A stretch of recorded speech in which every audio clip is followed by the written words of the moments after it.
સુરતના મૈદરપુરા વિસ્તારમાં આંગણિયા પેઢીના કર્મચારી સાથે બંદૂકની અણીએ 88 લાખની લૂંટ ચલાવી મોપેડ લઈ ફરાર થયા હોવાના સીસીટીવી કેમેરા વાયરલ થયા બાદ પોલીસ દોડતી થઈ ગઈ હતી। મૈદરપુરાના ભવાનીવડ નજીક કે પ્રવીણ આંગણિયાની પેઢીમાંથી શુક્રવારે ધોળે દિવસે 1:30 વાગે રાંદેરના વેપારીનો કર્મચારી 88 લાખ રોકડ ભરેલી બેગ લઈ બાઇક પર જવા નીકળ્યો હતો। એટલામાં એક શખ્સે આવીને કહ્યું હતું કે હું પોલીસ છું, તમે કેવા ધંધા કરો છો એ મને ખબર છે એમ કહી પિસ્તોલ પાછળ મૂકી તેને ડરાવી પોલીસ સ્ટેશને લઈ જવાની વાત કરી હતી।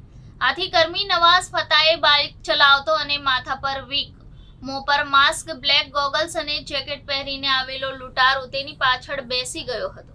બાઇક પર અપહરણ કરી તેને કામરેજ લસકાણા લઈ ગયો હતો, જ્યાં તેને ઉતારીને કહ્યું કે તારા શેઠને લઈ વરાછા પોલીસ સ્ટેશને આવ એમ કહી રોકડ રકમની બેગ અને તેનો મોબાઈલ અને તેનું બાઇક લઈ ફરાર થયો હતો।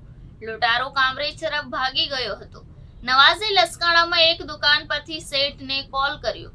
શેઠે તાત્કાલિક મૈદર પોલીસને જાણ કરી હતી। પોલીસે કર્મચારીને બોલાવી લેવા કહ્યું હતું। આથી નવાઝ રિક્ષામાં બેસી મૈદરપુરા પોલીસ સ્ટેશને આવી ગયો હતો। આ ઘટના બની પછી 2.5 થી 3 કલાક બાદ પોલીસને ખબર પડી હતી કે બીજી તરફ મૈદરપુરા પોલીસ, ક્રાઇમ બ્રાન્ચ સહિત ઉચ્ચ પોલીસ અધિકારીઓ ઘટના સ્થળે દોડી આવ્યા હતા।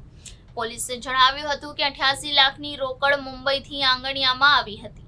આ રકમ મનસુરે કોઈ પાસેથી ઉછીની લીધી હતી। રાંદેર ગોરાટ રોડ પર રહેતા મનસુન મેમણ બિટકોઇન અને USDT નો વેપાર કરે છે અને નવાઝ ફત્તા તેને ત્યાં નોકરી કરે છે।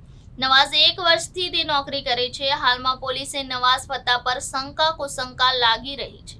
લાલગેટ પોલીસે ફરિયાદ લઈ ગુનો નોંધવા રાત્રે તજવીજ શરૂ કરી છે।